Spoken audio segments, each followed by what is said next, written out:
In my village, there's an old tradition that when someone dies, the coffin must rest overnight in the communal mourning house before being taken to the cemetery. But one time, during a heavy storm, the pallbearers mistakenly delivered a coffin to Mr. Sao's house, a man who lived alone.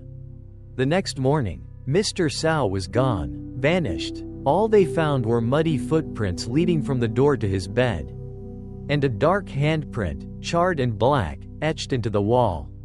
The whole village was shaken. People started whispering about the lost dead. They believed that if a coffin ended up in the wrong house, the wandering spirit might not realize it had died, and would drag someone from the living world to go with it. When I was 24, my grandmother passed away. Her funeral procession had to pause at the village temple due to another sudden downpour.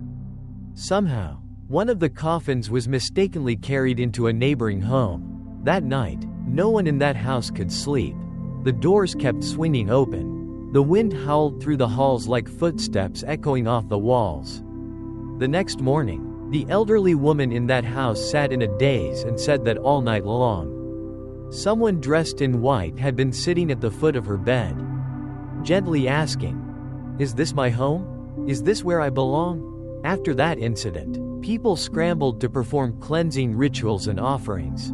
Ever since, every coffin in a funeral has been labeled clearly with the name and address of the deceased, to make sure they don't get lost again. As for me, whenever I hear the slow, mournful beat of a funeral drum echoing through a rainy evening, a chill runs down my spine.